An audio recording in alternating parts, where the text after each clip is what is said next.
Hello again, my friend. It's Todd Cetnar, your mental performance coach, and welcome back to the Three Pillars of Elite Results long-form podcast, where each week we bring in a very special guest here on Wisdom Wednesday. Wow, what an episode we have today.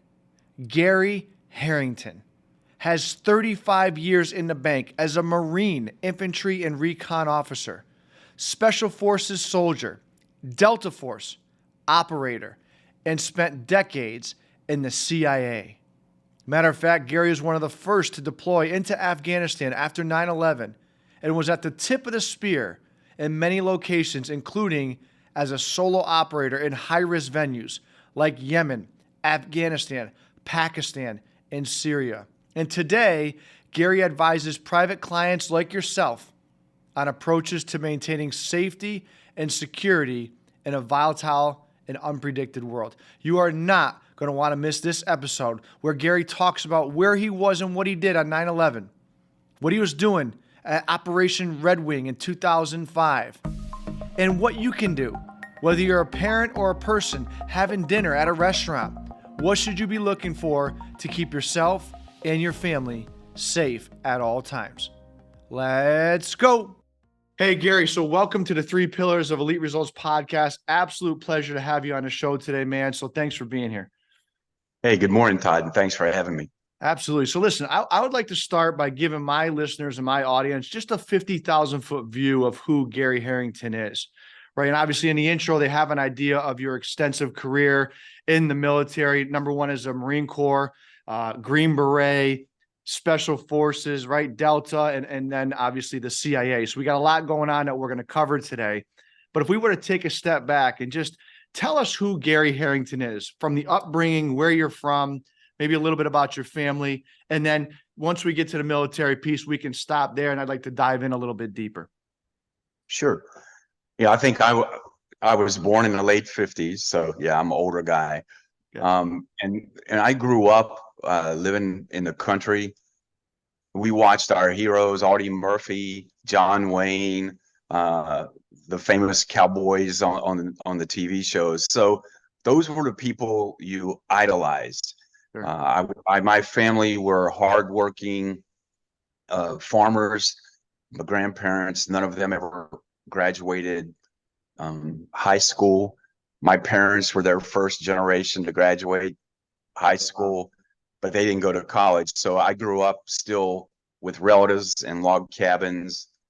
My grandfather used the mule to plow our garden with. One grandfather, the other actually had a tractor that was like 30, 40 years old. Right. And so I grew up idolizing those, and that was my idea of what manhood was supposed to be, and service. And now my personal, I was the scrawny, big, thick glasses wearing, toe-headed kid running around. So the way I was didn't really match the heroes I saw or thought I saw on TV. Right. And but I was I always wanted to live that kind of life. And I didn't really think about military. I was not brought up thinking about military. But in college, I ran across a Marine Corps recruiter, and basically he threw it in my face that I don't think you're man enough, and I don't think you can make it. So, and that for me, I love challenges, and I'm a little bit of a anti-authoritarian. So if somebody says I can't do something, I feel like I have to do it. So that launched me off to Marine Corps officer training. And so then from Marine Corps, I had many other variations in my military career. Right. So, interesting enough, like I get the upbringing and obviously why you were, got into the military, but let's just talk about, so it's, and I talked to my audience about this in the intro. It's like all the things I've named: Marine Corps, Special Forces, Delta, right? That's pretty rare. So can you tell me a little bit about how these jumps became part of your career, right? Why did you make the leaps from one to the next? I'm interested to hear that. I think all of us, there's the saying that the pasture's greener somewhere else, Yeah. right? And there's a little bit of that in all of us. And I tend to be pretty literal. In the Marine Corps, I bought into it wholeheartedly. Mm-hmm. And I thought I'm going to go be a Marine infantry officer, serve my country, die serving my country. And that's my role in life. Mm-hmm. And I pursued that as hard as I could. And I love the challenge. And in the Marine Corps, you talk a lot about different types of leadership. As a second lieutenant in the Marine Corps, that's your first leadership job. Mm. I kind of view it as it's the lowest level of leadership. Yeah. Somebody, because of my degree and training in officer school, thought I had enough potential that they granted me authority as a second lieutenant to be in charge of a platoon. So you're given that, right? And for me, it was, I everything I'd read about leadership and the great leaders that I had studied, I tried to emulate those, and maybe some of them were the guys in the movies. And but it's the lower level, and I made mistakes there. Sure. But for me, the reason I left the Marine Corps is, while I loved watching the Lone Ranger on TV, my favorite character was Tonto. Like the Lone Ranger's the guy with the mask, the handsome guy. He does all the talking and gets the girls, but it was always Tonto that came through in the clutch. Right. Gave it. And I thought, to be honest, that I was more physically and mentally wired like Lone Ranger, but I wanted to be Tonto because that's the guy, that I grew up hearing stories about. Mm-hmm. So for me, the first leap came from Marine Corps. Is I made captain. I'd been an infantry platoon leader. I went to reconnaissance, had a great experience there. Went to my first high-speed schools, like mountain climbing school, special forces scuba school, amphibious reconnaissance school, Right. sniper instructors, all those kind of cool things. Well, then suddenly they said, hey, congratulations, you've made captain. And now you get to go do an admin job for a few years. And then maybe you come back and be a company commander. And I was like, what, admin job? I'm 26, man. I'm fit. I want adventure. I want excitement. Yeah. And you're telling me I got to go. I'm at the top of my game. Right. And now I got to go be an admin.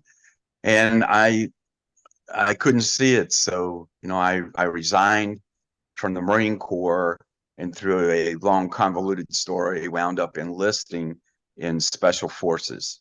So I went from being a captain in the Marine Corps, and I ended up enlisted in the Army as a sergeant, E5.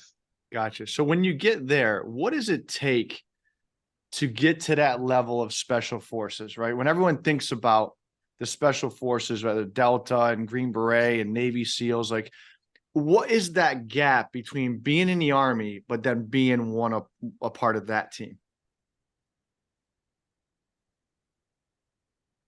The way the organizations work is different, but the core characteristics of the person that's successful in these are the same.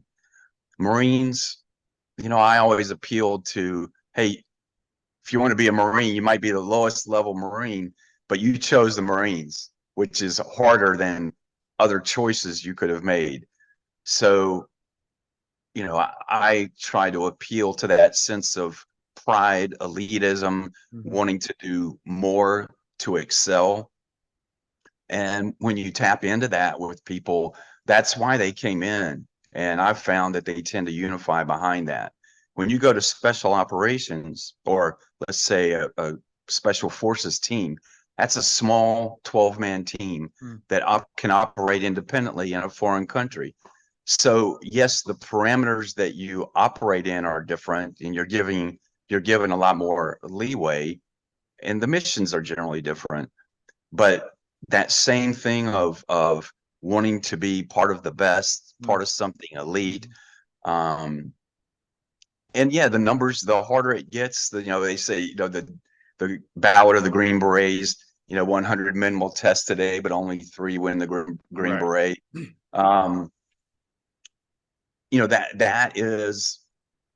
That helps make it seem more like an exclusive club. And you have the differences I found with the Green Berets. You're given a lot more training opportunities. You get to go to a lot more variety of schools, and you're employed in different ways. You can go like to Kuwait and train Kuwaitis out in the desert for 5 months. You can be in Honduras up in the mountains training a special forces unit for a few months. Right. So those type of missions were the same. Now, going through the selection course, it's hard. And a lot of people, like nowadays, you can hire trainers that train you for that, Right. train you for SEALs, train you for special forces. I never had any of that. I grew up fit and active, and I'd always been in units where you were fit and active. So for me, if I wanted to do something, I just showed up and tried out. Yeah. I didn't gather information on it or anything like that. And to be honest, it worked well when I went through special forces course. The training I'd had in the Marine Corps served me well. And to be honest, it wasn't that great of a challenge. Later, why I heard about this Delta thing, this secret Delta thing that I didn't know about. And everybody talked about how hard it was and difficult. Then I decided, well, I think I'll go try that. So one morning I didn't tell anybody. I just showed up at a tryout and did it. And there are people that train years. They're already elite special forces or Rangers, and then they train years before they say they're ready. And I kept hearing all these people. I thought, yeah, I think I'll give it a shot. But selection at Delta definitely was the hardest challenge I did. It pushes one to the limits. I didn't make it my first time. It was the first thing I ever not made. But they told me I could come back in 6 months. So I went back and made it, but it was extremely challenging and difficult. How much, Gary, is it, you hear this all the time. It's like, and especially coming from where I'm coming from as a mental performance coach. And I always say the 6 inches between your ears dictate the 6 feet below, because your mindset is what turns it on and off. Right. And so how much is it mental versus physical? Like you said, you're always a fit, active guy, and you got through a couple of them, but then you get to Delta and it finally hits you. Was that more mental than physical? Like, talk about that part of it. It was both. I think most people that don't pass selection, Delta selection, one, it could be land nav ability. 2, it is a long, hard grind. And but the people I saw failing, particularly the beginning ones, they beat themselves mentally. They put you under a lot of mental pressure. Like, I don't want to give away too much about the selection, but you're in the military, you're used to everything being dictated and told to you. Sure. Well, they don't. And a lot is left ambiguous. So people are left shut in, knowing the most challenging, picky selection thing that is going to occur to them. And they imagine in their minds what kind of things might happen. Right. And then they'll give you a task. My first time, I work pretty hard. When I set my mind on a mission, I work hard at it. I made the mistake of overtraining to go to Delta selection. Oh. I was already on a very fit team, running 6-minute miles. On top of all that, in my 4 months leading up to going to the selection, or 3 months, I was rucking every other day. I was rucking with a backpack and 50 pounds of sand like 13 miles and then doing some other stuff. Then the other days I would go run 5 miles really hard and then go do like 20, 30 flights of stairs with a backpack on and go to the gym. And I did not realize that I had burned up all my body stores and I was already thin and losing weight when I went there. And then when you go there, it's like back to back to back to back marathons. Yeah, right. And I saw a picture of myself after I didn't pass that one. I'd come home right at Halloween, and it was a picture of me doing a jack-o'-lantern with one of the kids, and I looked like an Auschwitz victim. I mean, my face was all sucked in, my neck was all sucked in. Wow. I was like, oh, there you go. So yeah, and I realized I'm taking a long time on this story, but I went the next time. I worked out less. Yeah. And I tried to go up there really well eaten. And I did learn some lessons. So I went with some additional calorie packing supplements to force on myself. And, I made it. At the end, when you make it, they pulled me aside and said, well, tell us what things you did to increase your readiness for this time. And when I said I trained less, they didn't want to hear that. Right. But I don't think that they're used to somebody underestimating it and having to do that. But that was the case with me. And again, the people that make it, it's not the biggest, strongest, most capable person. It's the long, hard grind. It's the mental pressure. There's a lot of. I saw people like the first thing we were kind of in a barracks. And essentially for 3 days, you had very little to do while people are arriving from around the world. Nobody's saying much to each other. And you just mysteriously go to this board where there's writing that tells you what time to be where, to go to eat, or to do a exercise formation or something. Right. And I saw people quit by the end of the 3rd day before anything even started. Yeah, right. Because they couldn't take the mental pressure of not knowing.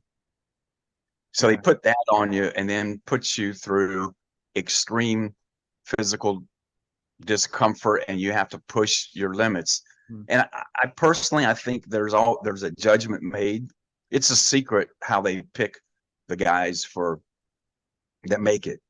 But I think it's got to be something based on how much spirit and not quit that they see in somebody. And that's really what make it. Yeah, that's a great point. Good segue. It's like, what personally for you, everyone has their why, right? I always say, if you have a big enough reason why, you'll find a way how. What was your why when you're in the grind day after day, super hard, really long? Like, what kept you going? That's there's more than one factor. I didn't have a one why. One was I really was driven to prove myself. Okay. I think I grew up as that kid with the thick glasses that was shy and really, really wanted to prove myself. And I felt the more elite that it was, or the harder it was to make, and the harder I had to work, the more satisfaction that gave me. As a Marine, I was satisfied at first, but then after a while, I think, well, okay, I've done this, and I love that challenge. And then special forces, well, this wasn't that hard. Okay, I like it, but what else? And I think with the Delta thing, it represented that. And yeah, some of that is a self-driven picture, right? It's a picture I created, so it's what it meant to me. The other was part of your upbringing where you work hard and you never quit. And we all want to be challenged. And when you can meet a challenge that you feel others can't, for me, there was a sense of satisfaction. Right. And maybe it's that we can't help but compare ourselves. Those of us, I mean, you in pro basketball, if you want to be competitive, you need something to compare yourself to. Sure. And I think those were things that drove me. Gotcha. I want to ask a similar question. I'm going to fast forward for a minute and then we'll go back. But I was watching a piece of your podcast with the Team House crew, and you talked about consistency and you talked about just going and going and going. I think you mentioned I'm paraphrasing, but from 1998 to around 2003, you went to Yemen and Kuwait and Afghanistan and Iraq, and you used the term, I just kept pushing hard, pushing hard. That level of sustained performance, sustained consistency is really hard. Now we're not talking about training. We're talking about out there live, and every wrong move could be your life or someone and your team's life.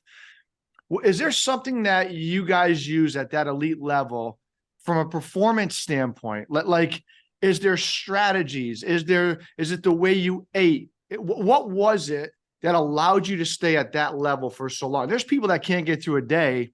They get to 2:00 and they need a nap.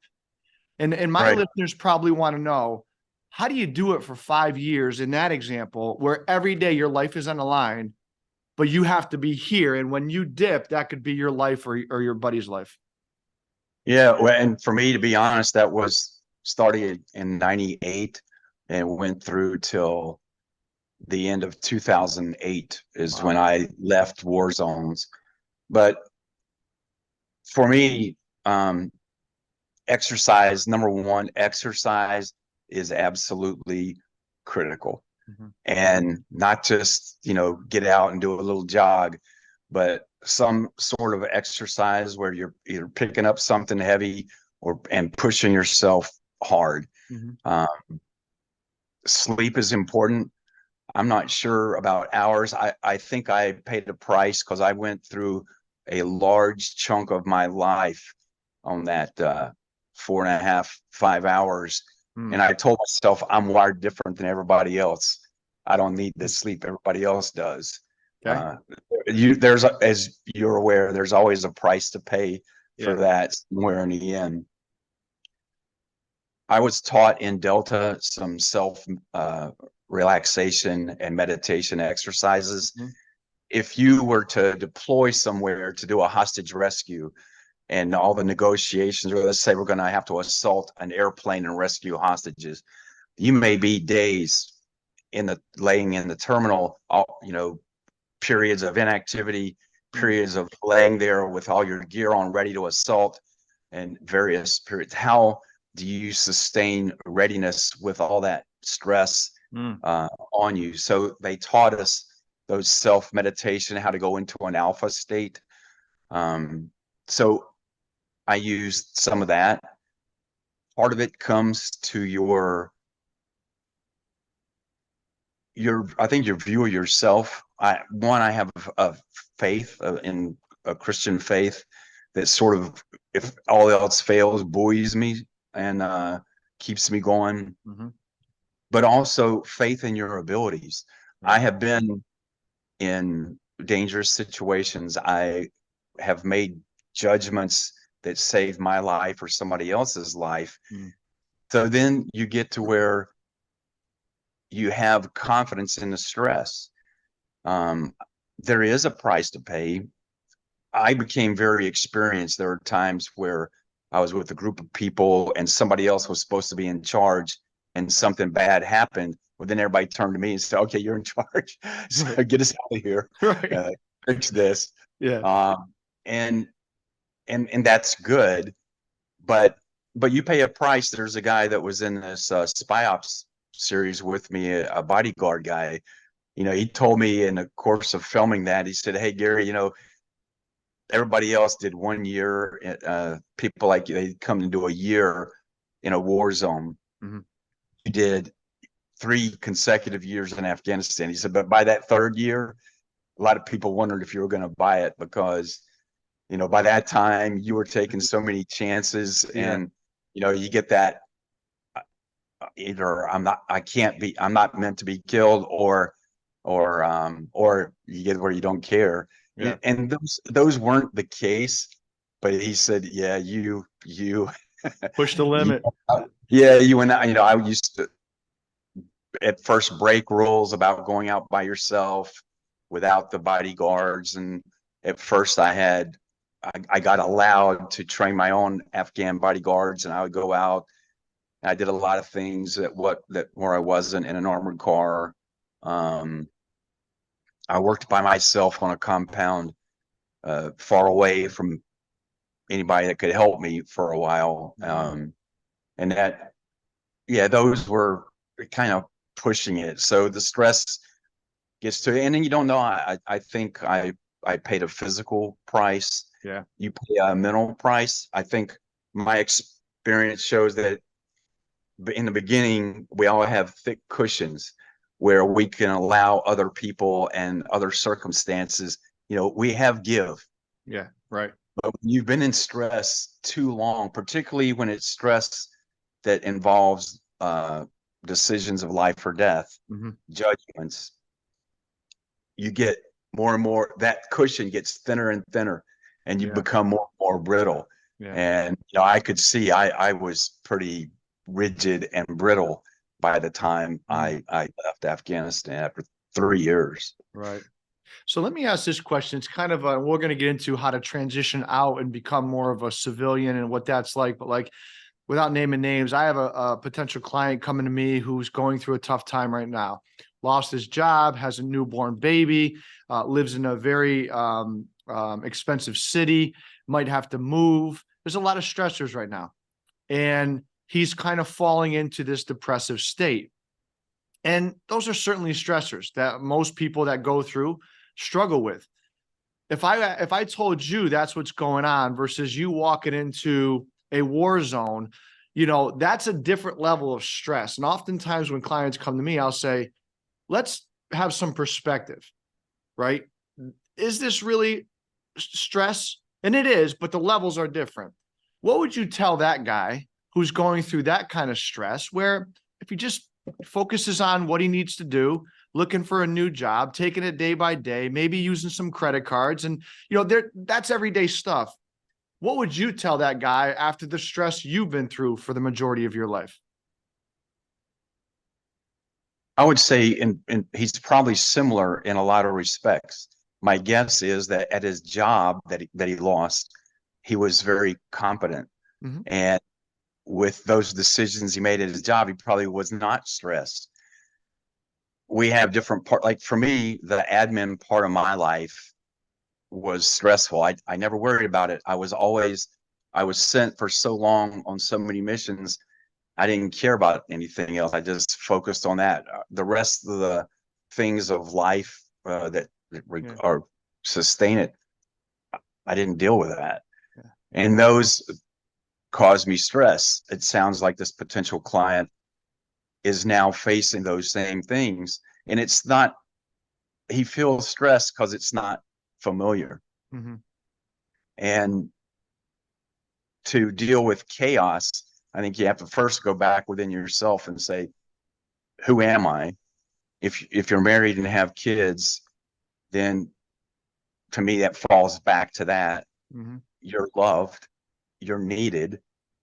So that is a thing to help you face this uncertainty, this uneasiness. And you do have to, as you said, take that thing and you have to look at it in the face. And it may seem like a ridiculous thing, but you got to get up to that next thing, whether that's a recruiter. And why am I having to go to recruiter after I've already had a successful year, career? But you got to bite it and you take it. Starting over, there's no shame in that. Yeah, you can wind up better than you were before, because you learn lessons. I got kicked out of Delta through it was a convoluted disagreement with somebody, and that shocked me. That threw me. I had to question everything about myself. Who am I? Am I who I think I am? How do I portray myself to other people now? And that was all gone. So yeah, I floundered for a while. Yeah. But then when you fall back on who you are, who loves you, what do you believe? And Hmm. as you said, take those small steps. Don't delay them. Uh-uh. Yeah. Don't delay them. You got to get in the face Yeah. and grab and do that one little thing. It may seem, gosh, this is insignificant. I was doing this 6 months ago. Yeah, it is, but it's a start. Yeah. Yeah. It's interesting you say that because, again, we've talked off camera about I've always been someone that gravitated towards individuals like yourself that have done elite level things in their life. And when I have the hardest thing for me, Gary, when a client comes and they're struggling or they're in a rut, is when I start to talk to them about what you just said. Like I would say to that client, listen, you're a father, you're a husband, you're a man. It's time to face adversity and make adversity your advantage. You take micro steps, and here's what you do.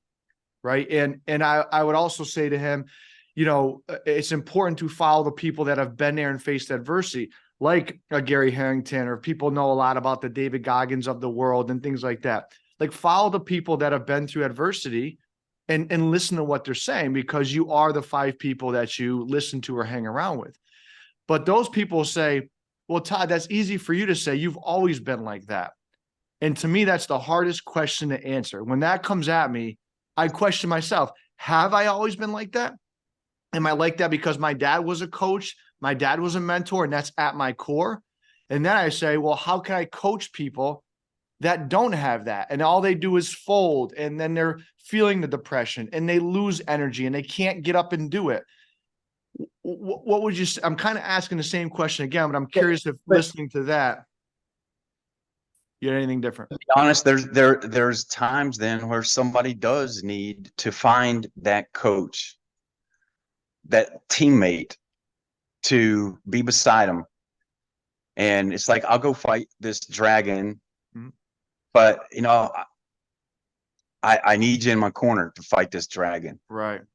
because it is difficult by yourself. And yes, none of us believe it, because we always look, and when we hear somebody else's story, Yeah. it's always easy to say, well, yeah, that's his story. That's Right. not me. Yeah. Right. But the feeling is the same. I got kicked out of Delta twice. I was married and showed up home to find wife and kids gone and your stuff laying on the floor. Um, those are reforming times. Yes. Again, like I said, everything you believe, your base is gone. Is when the base is gone, you have trouble Mhm. finding yourself. And that might mean you had the wrong base. Mhm. Yeah. Right. And it might mean that you need to take a look at the house you built on that foundation, and maybe the new house you build has to be structured Yeah. a little differently. Yeah. And yeah, you know, we said how it is individually, but sometimes just to help hold you accountable, Mm. it's good to have that person, that coach, that person in your corner Mm. that can just help you get those initial victories, to help you prove to yourself that, okay, I can do this. Yeah. I want to get into some of the dates that obviously America has been hit by terrorists, and what you were doing and your role in it. Before I get to that, everyone wants to be someone like yourself, special forces or a SEAL or Green Beret. Everyone wants to be this, especially the way Hollywood depicts it now with all the movies and everything we can see about what you guys do. But I think very few understand what it really means to be in that role. Like the difficulty, the grind, the dark hours, can you tell my audience what it really is like? Not what it looks like, not like watching Lone Survivor and walking around as a SEAL now and telling everyone that, you killed Osama bin Laden, like O'Neill does, but what is it really like? How difficult is this lifestyle? Um, Aspects of it are difficult, and some are not. To be honest, there is a big sacrifice. The amount of training you have to do. I went through 30 years of my, or 25 years of my life, showing up for PT formations at 6:30 5 days a week. Right. And that's not always the funnest, easiest thing to do. Right. I've spent years and years away from family, deployed back in the day before everybody had access to internet. You were just gone. Yeah. And the days of training, and it seems monotonous and that we're getting nowhere. And there's a lot of that. And then there's these short, intense periods where there's a lot of excitement. Now 9/11 for me, because of my unique background and experiences, once 9/11 hit, I kind of it was all out for me for a sustained period of time. But most people, like the special forces guys, do a rotation to somewhere like Afghanistan or Syria, and you're there and it's intense, and you're there for a few months or a few weeks. Mm-hmm. Then you go back and you have time to recover, train, take some vacation, do stuff, and then you rotate back. Right. For me, that I didn't have that, so it was back to back, because I didn't really stick with a unit. I kind of was pulled out on my own, and so I stayed gone. All right. So, and that's gone. There is a sacrifice. I went all those years, so I never had friends that I stayed with. I never was with the same team of guys a real long time. I didn't have any friends back in the States that had been my, buddy or knew everything. There was nobody that was really consistent in my life, except some family that really didn't know about everything that I did. Right. So I think that's a big negative or sacrifice that you make. Yeah. You mentioned 9/11. I want to talk about that for a minute. So you said you're kind of all in at that point. Where were you? Everyone remembers where they were and what they were doing. Where were you? What role were you in? And then what was put on your plate once this all went down? I was in 5th Special Forces Group at the time, and I had an assignment because I'd been doing some classified things in the Middle East for a few years. So beginning in 2001, I was in this job in 5th Special Forces where I kind of oversaw the super secret compartmented information and projects that were beyond secret. They were top secret and special category stuff. And some of those were, the dealings with intelligence agencies, stuff like that. But I was actually, the morning of 9/11, on my way in my car from the little farm I lived at to the airport in Nashville to get on a plane and fly to Tampa, because I was supposed to help plan a classified exercise that between some U.S. units and some Jordanians. And I heard on the radio, I was listening to the country station, and I heard about the first plane hitting. And as I'd been in Delta, so I knew about Al Qaeda and Osama and terrorism and the Khobar Towers and the Beirut bombings. I was familiar with terrorism, and I started playing in my head that, wait a minute, pilot, co-pilot, flight engineer, there's a lot of people. If it was a mistake, how could that be a mistake? Or even one person not be overpowered. So I was curious, like, how could that be? Yeah. And I saw that I had a few extra minutes before I needed, I could kill. So I pulled into this little cafe, turned on their little tiny TV just in time to watch the second plane, fly into the other tower. So, and that just confirmed I'm already thinking terrorism. But as soon as I saw that, I knew. And I didn't even go to the airport. And yes, they started shutting down airports. but I just turned the other way and went to my office, and then was assigned to start planning how we would be involved in the payback for 9/11. Are you able to talk about what you had to do, what the task was? Yeah, so at the time, we were 5th Special Forces Group that works in the Middle East, so we knew it's terrorism. We knew where it was coming from. Sure. That we would be the primary force, other than bombs and aircraft involved. So it was get everybody ready. But in this little cell that I was part of, doing classified stuff, a few days later, myself and Chris Miller, who later became Secretary of Defense, Trump's last Secretary of Defense, the two of us, he was a major then, were sent to Tampa by the commander of 5th Special Forces Group to coordinate our involvement.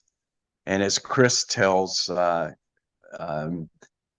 Mulholland's direction to him was get us in the fight. Right. And so we did that. And, initially there was a heavy agency thing, and that's where I helped to coordinate between the agency and the military. I was on one of the first aircraft then to go to Uzbekistan to set up the base to operate out of. Okay. And I was sent ahead so I could link up with the CIA in that country and start figuring out how we're going to work together and support each other. So yeah, that's what I did initially in 2001. Then as time went on and we started putting those teams that you see in the movies and all on, I was chosen, John Mulholland, the commander of Special Forces, chose me to go be on different CIA teams to go in initially and decide, excuse me, if this is a mission for Special Forces and is it safe? I mean, am I walking people into an ambush? Yeah.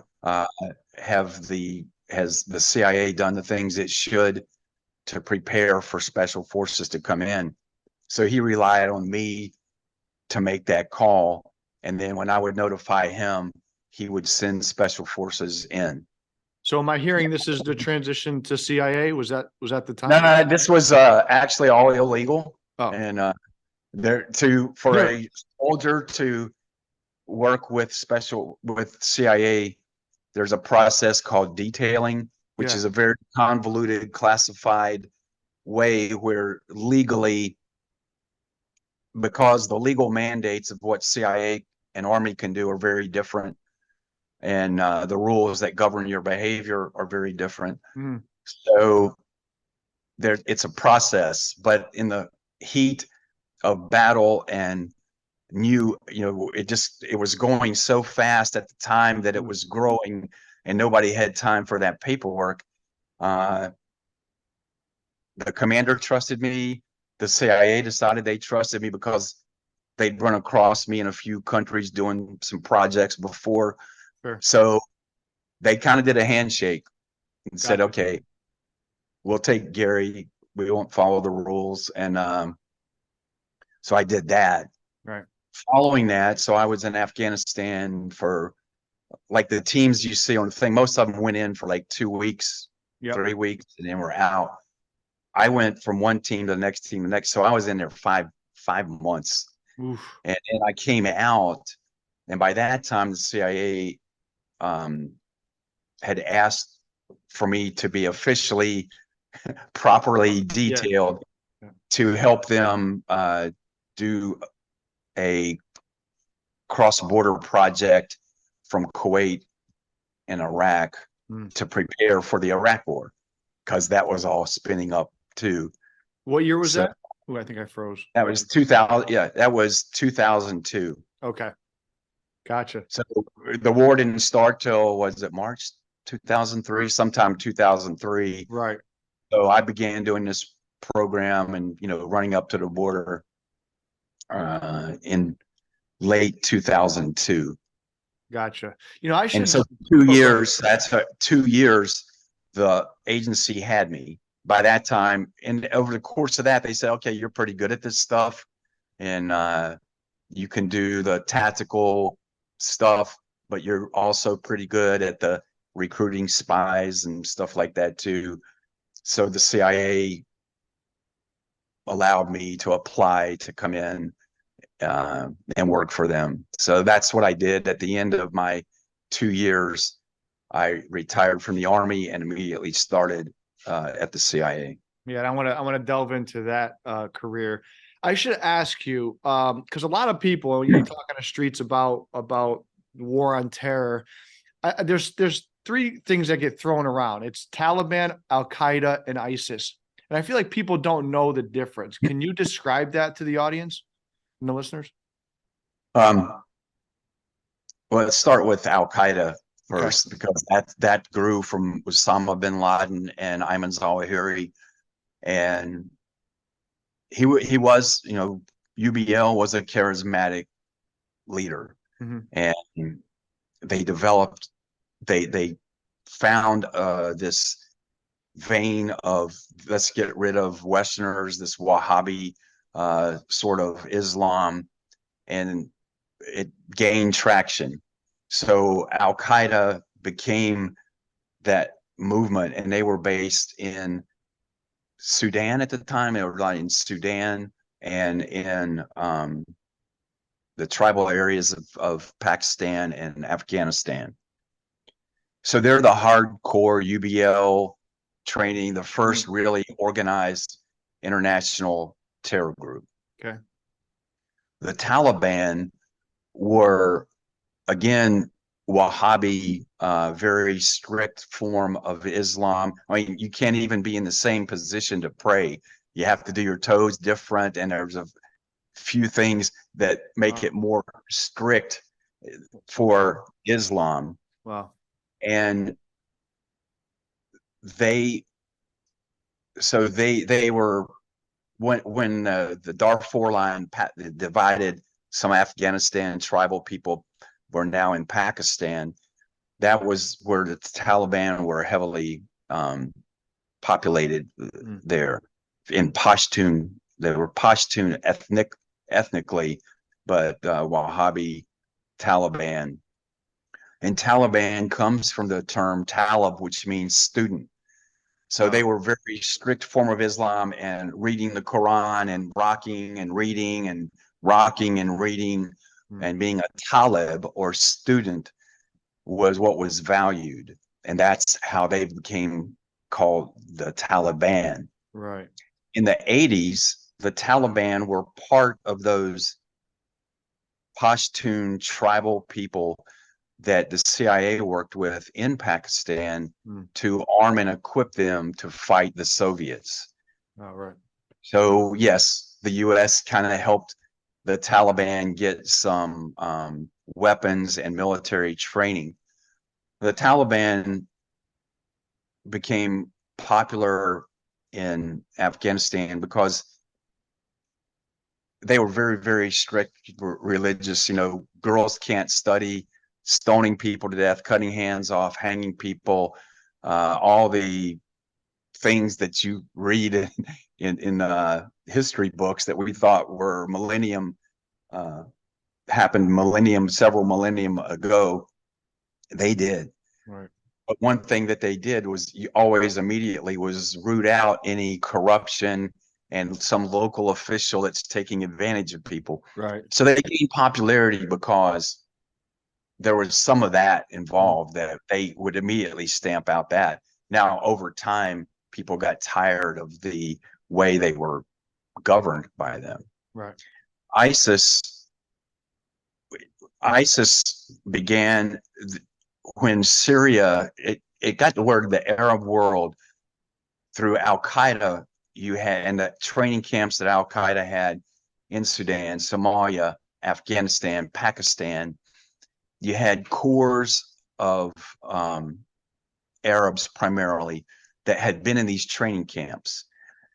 So the ISIS people in Syria first needed, you're a villager out there and you're trying to fight against the government, and you need arms, equipment, and you need somebody to teach you and train you and organize you.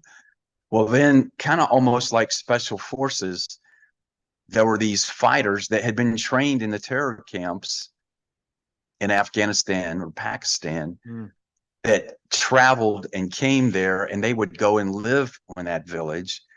And they were kind of like a special forces team. They taught them tactics. They fought with them. They made them successful on the battlefield.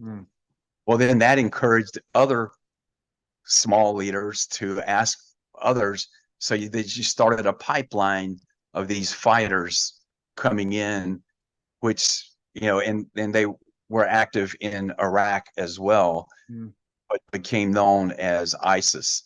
But they were all born out of those initial training camps in Afghanistan and Pakistan. And so Osama bin Laden was the head of Al Qaeda, not all of it, all three. Right. Okay. The others were offshoots. Gotcha. Okay.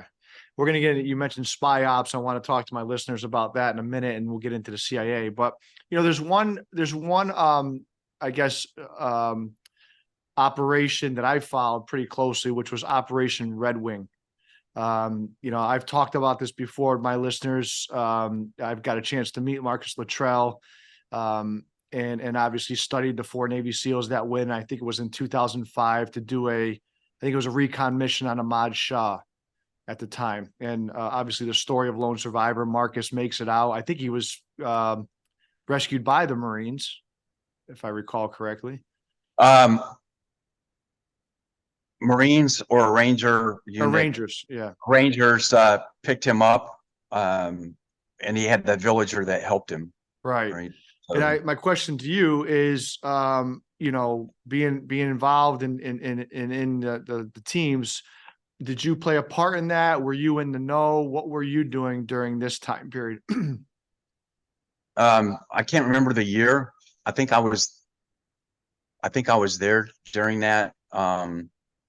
It was June of 2005.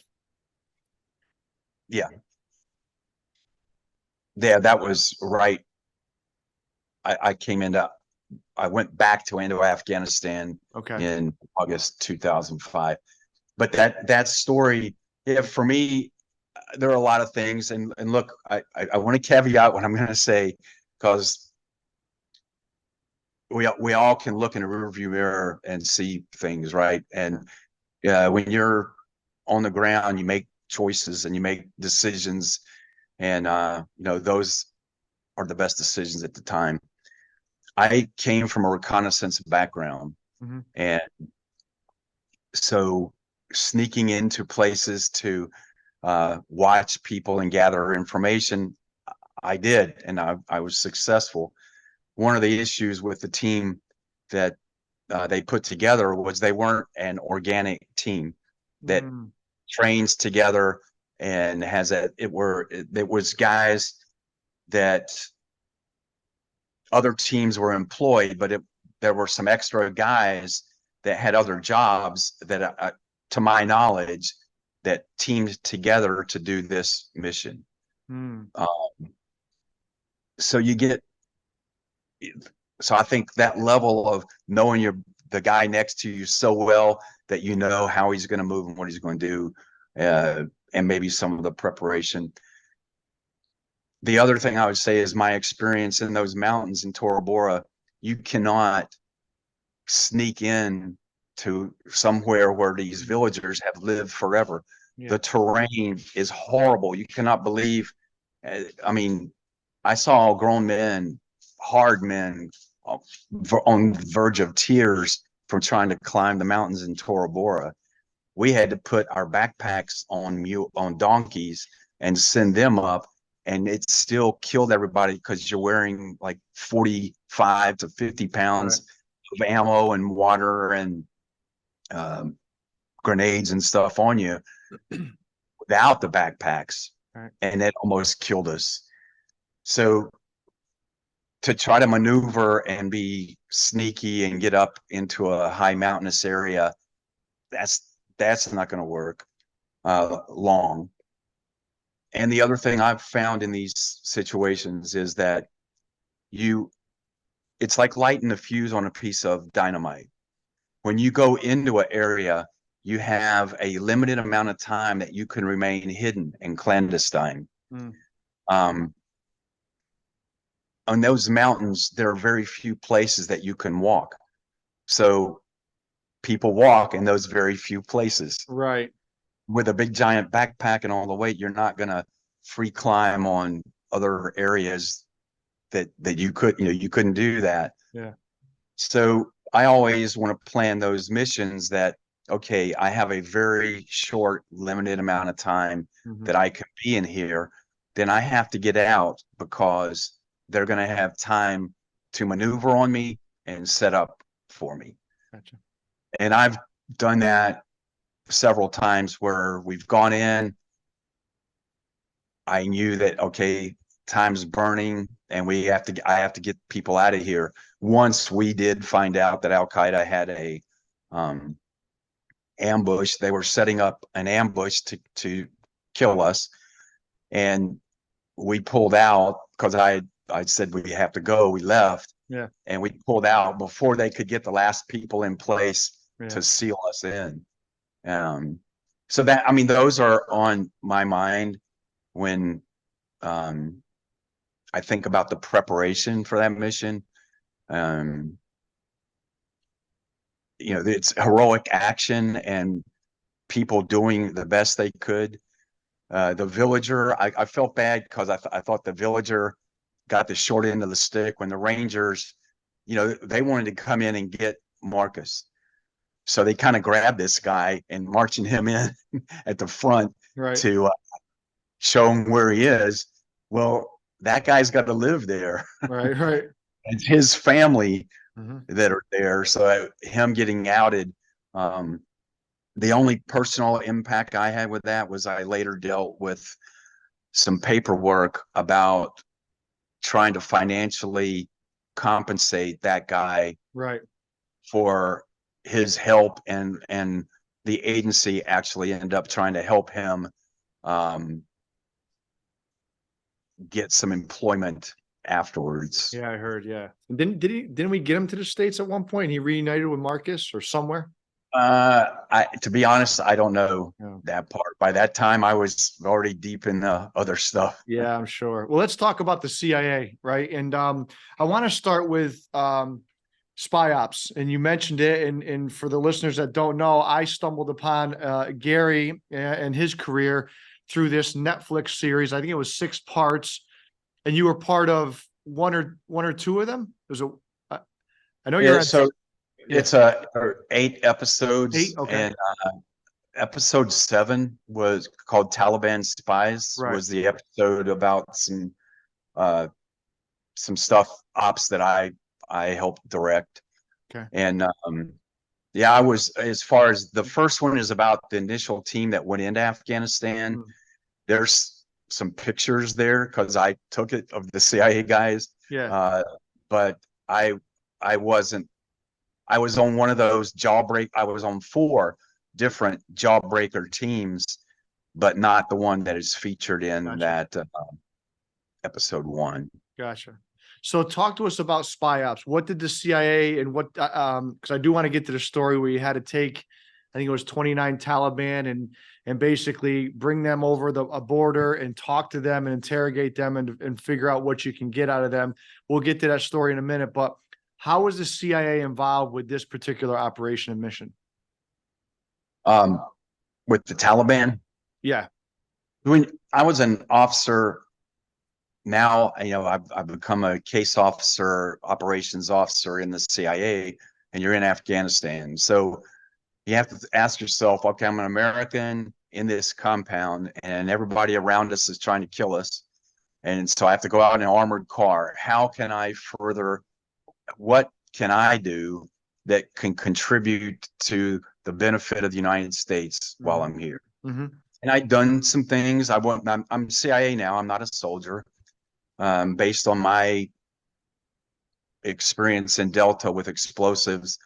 I, at one point, ran a guy that was a mullah coming out of Quetta, Pakistan, and his job was to transport the triggering devices for IEDs, the improvised explosive devices, the bombs.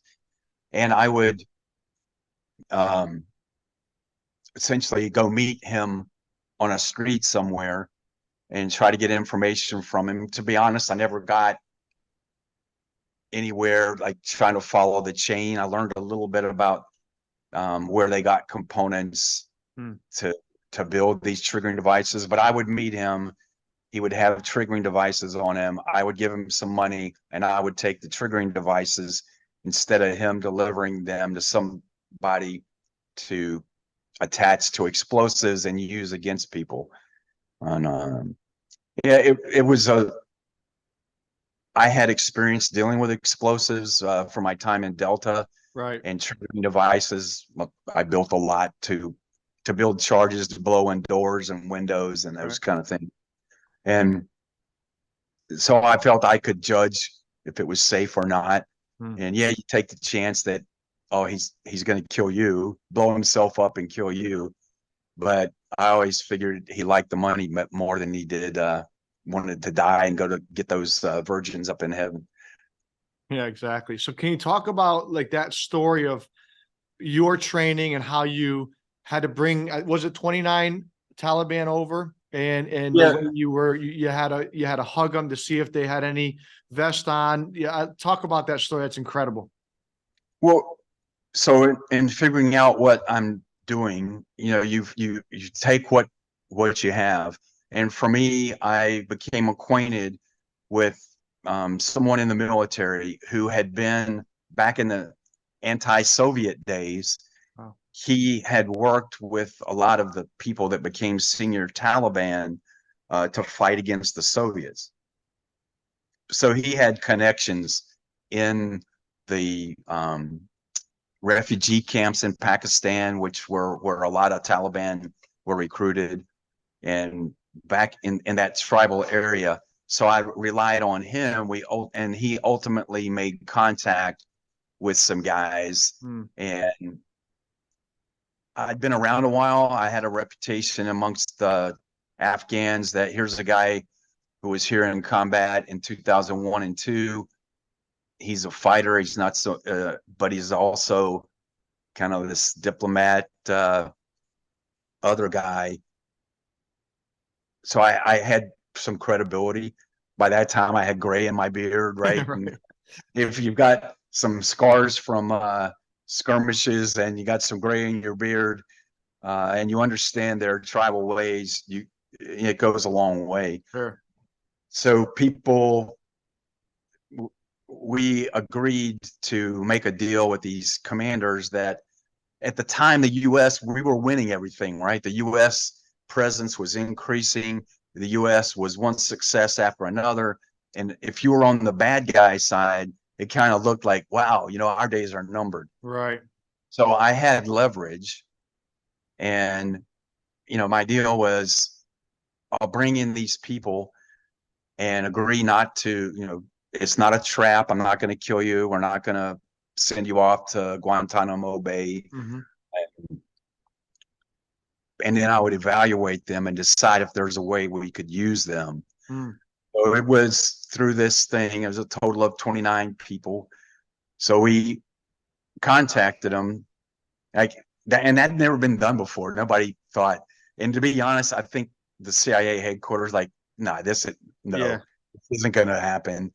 And I hooked up with some paramilitary guys from the CIA's ground branch, and we go out to a border area, and I've got the general, and we've got a bus that we're going to use, and some local Afghans that were under the command of the CIA, kind of fighters, but they all were in the rear.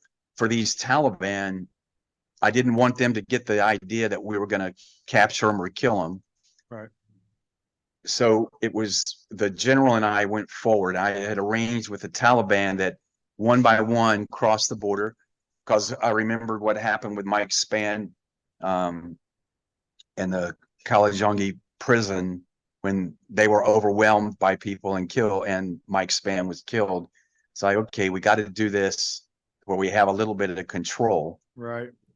And the danger is going to be that one of these guys is armed or wearing a suicide vest and is waiting to get in amongst Americans and blow themselves up. Sure.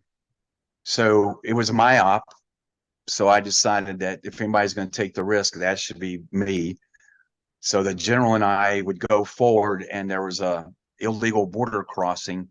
And as they would cross and come up the hill from that border crossing, the general and I would meet them, and I would give them the traditional tribal hug.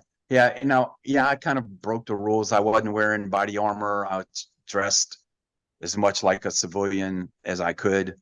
I didn't want them to, I wanted them to think I was fearless about meeting them. So I didn't want them to be seen with a vest or anything on. Sure.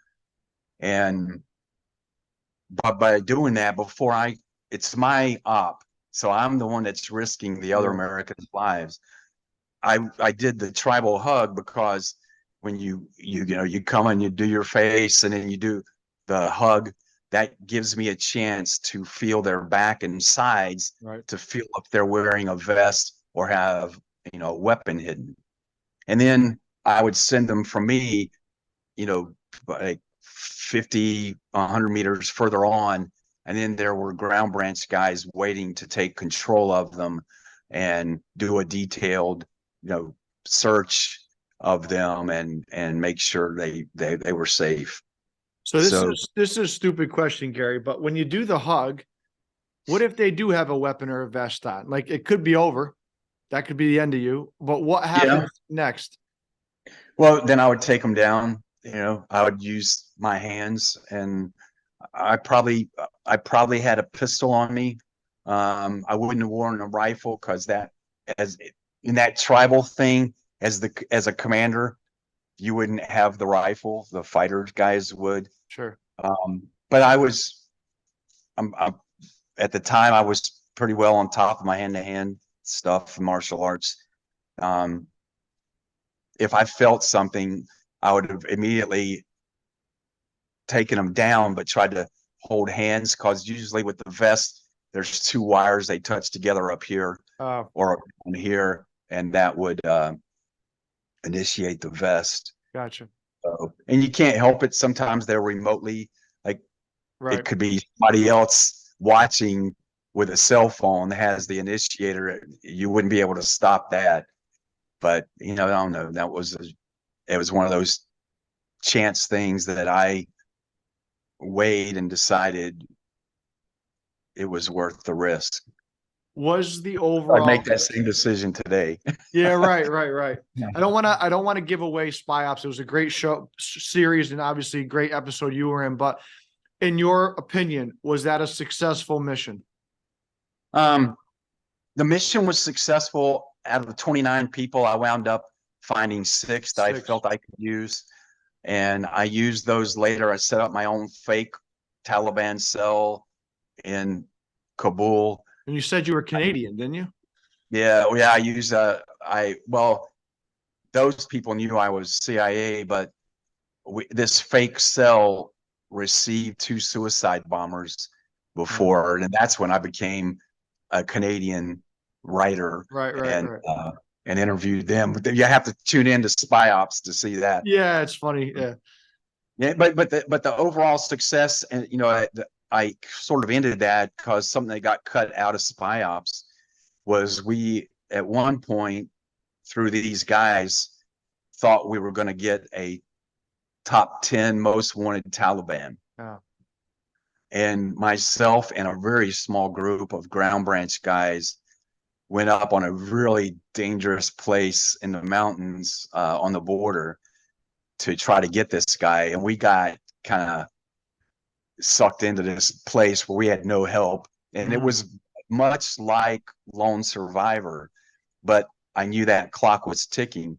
I wound up with this Afghan army general that I had mentioned before, lost just inside Pakistan. Oh, Now I've got this group of like 5 other Americans with me, and we're in this village. By now, everybody has to know that we're there. It's gotten dawn.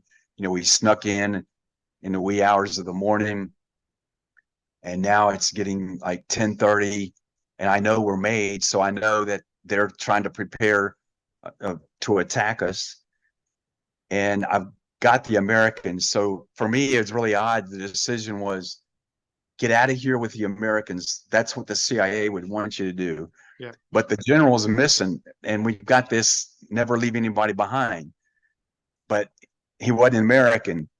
And it was for me as the leader, you talk a lot about leadership. That's one of the biggest leadership challenges I ever had was I was used to risking my own life on one-man missions. But now if I decide I'm going to try to recover that general, I might be, sealing the fate of the other Americans with Right. me. Right. And I know what the CIA wants me to do. It wants me to get my ass out of here and save these guys. Plus, there was the other little problem that for me to go after the general meant me violating and crossing into Pakistan, which would be quite illegal. And what happens if we get caught in there? Now we've created an international incident. But the ground branch guys, they were asking me, okay, sir, what are we going to do? It's your call. And hey, in the end, we decided we're going into Pakistan and find this guy. Wow. We were lucky to do that. And then we were lucky to get our butts out of there in time that we didn't get hit. But so I context that with, can I say that the whole initial thing of bringing 29 Taliban across was a worthwhile mission. We ended up stopping 2 suicide bombers. We ended up interdicting some IED components in factories.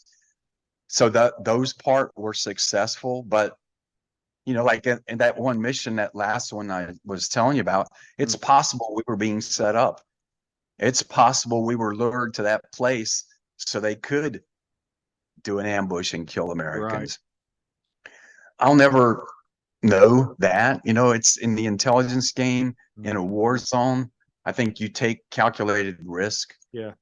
And sometimes those weigh out and sometimes not. I got a few adventures out of it. I'm sure you did. Yeah. And some other guys got some unique experience as well. And for me, any IED that didn't get used to kill people, I feel is a success. Gotcha.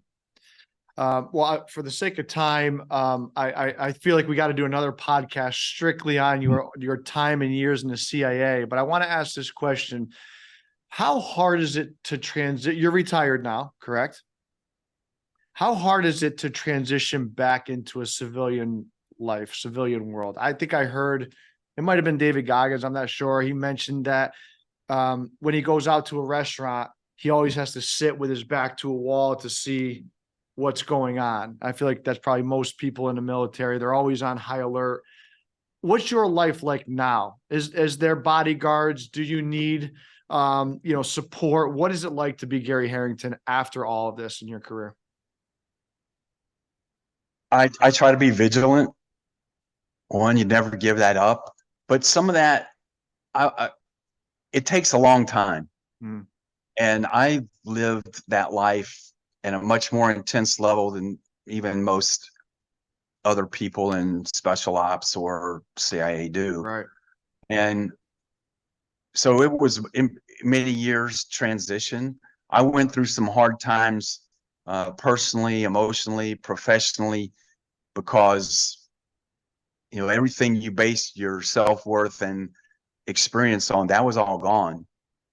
And a lot of people transition into government contracting because you're doing the same things now, just a different, you're not a staff person. Sure. But like sitting with your back to something, that's something that I think a man should do out of routine. It tends to be military training that does that. Right. But I also found that if I'm paying attention, I don't have to be that. There's nothing funnier than being in a restaurant or bar and watch a bunch of military guys come in and watch them all fight to get that corner seat. Because everybody wants to be the alpha guy Right. and get that seat. Then I learned that, hey, I don't need it. Right. And now I always thought it was my job with the wife and family that I had to take that seat. Well, now I've learned sometimes Kim may want to be in the seat that is facing that because she likes to be tucked in somewhere. Right. Oh, but I know that, you know what, I can be in another seat and just pay attention to what's going on around me. I don't have to be on guard all the time. Sure. I'm a little, and to be honest, Kim's a little concerned, but that now with spy ops and some of the podcasts I'm doing, it's in some of the operations I did are getting out. So if there's bad guys, how hard am I to find? Not that hard. You know, all of us, there are things you can pay a subscription to for $27 a month and get home addresses and all, right? Yeah, for sure. So I try to remain vigilant, and I have a few arms in the house that if I were, but I'm not one of those guys. I don't walk around with a swivel on my head. You have to learn how to live life and enjoy it. Right. But that doesn't mean that you're not vigilant. I do my homework before I go somewhere. I try to not be distracted by phones and electronic devices so that I can pick up those first signs that something's getting ready to happen or go wrong and react to them in time.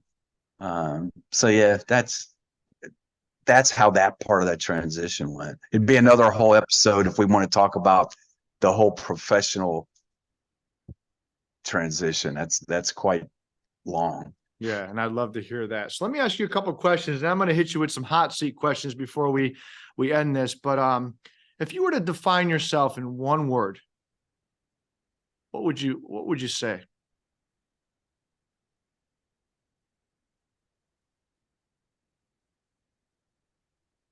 Resilient. Fair enough. I mean, after the hour of talking to you, that makes total sense. How about this? And we're not at the hot seat yet, but I've got 4 questions I'd like to ask everyone that comes on. I'd love to hear the uniqueness of it based on the individual. What was or is your source of inspiration, whether it's growing up, whether it's right now, or who was the biggest influence on you in your life and why?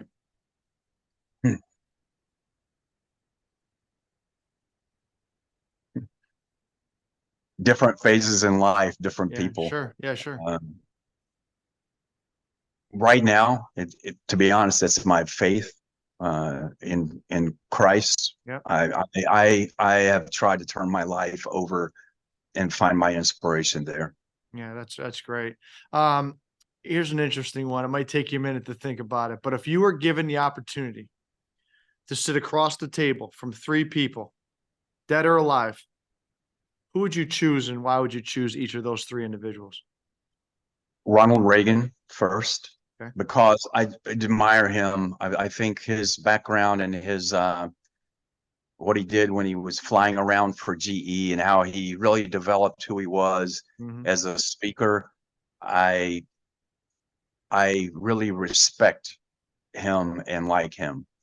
And I believe he was a selfless and exercised servant leadership, which is what I believe in, servant leadership. The next would be Red Skelton. Now, probably a lot of your listeners wouldn't know who Red Skelton is. Yeah. He was got famous in his later life in his 80s for painting pictures. Okay. But he was a TV character that was a clown. He was a hobo, sort of like Carol Burnett. He was before Carol Burnett was Red Skelton. He was a former vaudevillian stand-up comedian. Okay. But he was a lovely, lovely person. just, he brought humor to people. Yeah. He and he became a painter, and you can tell he was just a um a special person. Yeah. So, Interesting. and then the last one, I think one of my early heroes that inspired me when I went in the Marine Corps and through the first part of my career was Yonatan Netanyahu. Okay. Yoni Netanyahu, who happens to be the Israeli prime minister's brother, but Okay. he's the guy who led the Entebbe raid that rescued the Israeli hostages from Uganda. Oh, okay. And as they were leaving with all these hostages and getting on the plane to go, some lone guy in a tower fired one shot that hit him and later and it killed him. Wow. And he was the only casualty on that. And it's really, if nobody's read that story, that is Wow. a really unbelievable story. Mm. So I had a book about his life and how he lived his life and led his people. And I always wanted to sit across from him, talk to him. I was going to ask you to recommend a book, but there you go. Yeah. Or to recommend a book, I'm rereading. I'm a Jordan Peterson fan. Okay. Yep. So his books, Beyond or Order, the 12 Rules for a Happy Life, and then there's Beyond Order. I'm having to reread them because his first book, Maps of Meaning, is so complicated. Yeah. If you don't read the other two, Yeah. it's beyond me. Yeah. He's got a lot of content, but he's really good. I follow him as well. Gary, one more question and we'll get you on the hot seat here. So if you could give the teenage version of yourself one piece of advice, what would you tell them now, tell him now that you didn't know then?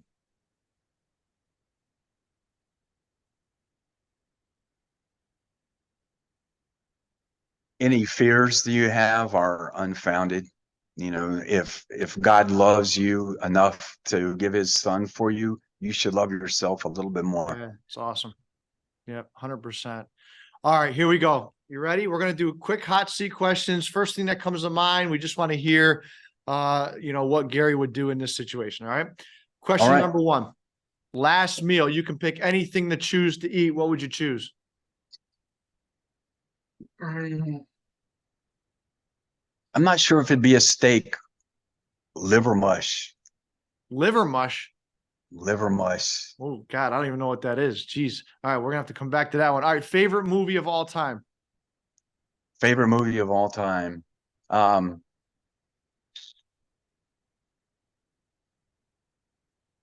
trying to think. Come back to me on that because I'm trying. I know it. It's one about from the early '60s with a family in the mountains and a tree. They cut trees. Okay, interesting. We'll have to look at that one. How about sticking with TVs? What about favorite TV show now or of all time?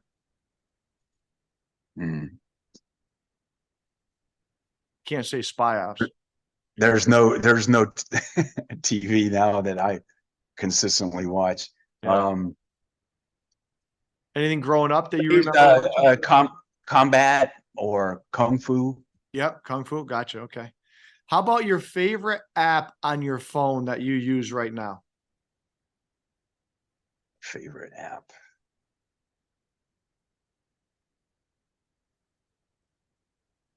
Most go-to is probably Waze. Right? Get you from A to Z. Getting around the traffic jams that we have here. I gotcha. Let me ask you another cell phone question. What is the background on your cell phone if you were to open it up right now? Anything interesting? The stock one. The stock, yeah. Gotcha. I started doing that other stuff. Yeah. And then I just started thinking like it's part of me, I'm sure in your coaching, you always tell people that look at a person's schedule and look at their checkbook. Yes. And you can tell where their priorities are. Yeah. I think now a new one is, what are the screens on your phone? So I decided that I would not go any one way in that. I'm just going to go back to generic So I have the stock blue star thing. That's great. That's great. All right, two more. What's your favorite quote or maybe favorite saying of all time?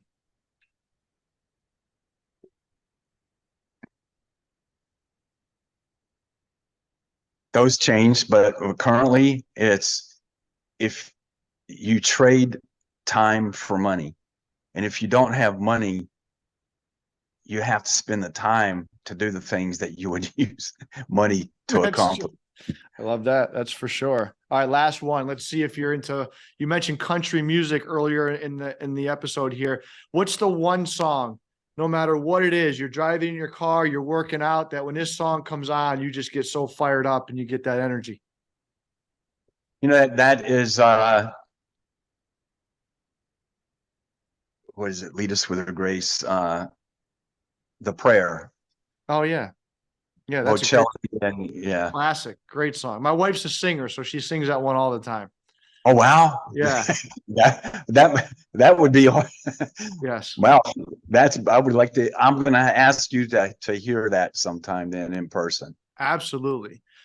Hey Gary, before we go, what's the easiest place people can find you, whether it's social media, to follow you and to continue to get this content that you gave us today, which was amazing? I have a website at Okay. www.garyharrington.com or Okay. .net, excuse me, Dot net. .com. And then you can find me on most social media, search for Gary Harrington or The Real Gary H on Instagram. And I'm on YouTube and stuff as well. Gotcha. And what are you doing now? I want to, before I give you the floor to give us some parting words, but what's Gary doing now in retirement? You mentioned working with some families. I'd love for you to share that as well. I work with families that want to prepare kids, like let's say to go study abroad or live abroad. Sometimes people that have had a trauma or a physical assault or threatened, they want to learn how to live a normal life and travel and, be their best selves, but also be prepared to take care of threats or emergencies that come up. Absolutely. Well, I told my wife what you do, and we're not, we do go over to Europe every couple of years, but just in general, she said, Gary is going to be our next stop here in Saratoga Springs, New York.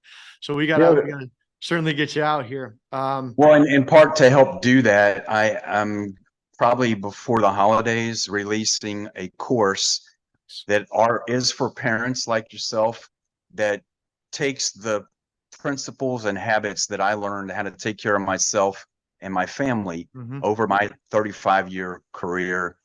And I've taken those and found ways to make them usable by families. So you don't have to be some CIA special ops guy, right? But regular families, here's what you can do to prepare your kids to take care of themselves in life-threatening emergencies. Yeah, that's awesome. Hey, Gary, this has been amazing. I do want to bring you back because we got so much more to dive into, but I do this with all of my guests. I'd love for you to take the floor and just leave some parting words for my audience. And again, thank you so much for this time, Gary. The floor is yours. Todd talks a lot about leadership, and leadership is important, but it's not just leadership for like leadership of our country, leadership of your community, leadership of your family, and leadership of yourself. Right now, a lot of people might think that our world is in chaos. The headlines even before October 7th were, could be frightening, particularly as someone that has a family. Right. And you might think, are we going to hell? Is, is our world falling apart? Yeah. And it's not. And if you start with those small things and do the small things right and stay purposeful, stay intent, stay relentless, stay with your roots, be who you are. Yep. And then, it's not some nation or some leader that's going to save us. It's all of the individuals leading themselves and leading their families that can make a big impact and change the direction of the world today. All right. Yeah, that's awesome, man. Gary, thanks so much for joining us. One of the most interesting guests we've ever had, and a lot to learn from you. I look forward to doing this again with you, man. Thank you. All right, Todd, take care. Thanks. Today is up to you. Take inspired action and don't count the days, make the days count.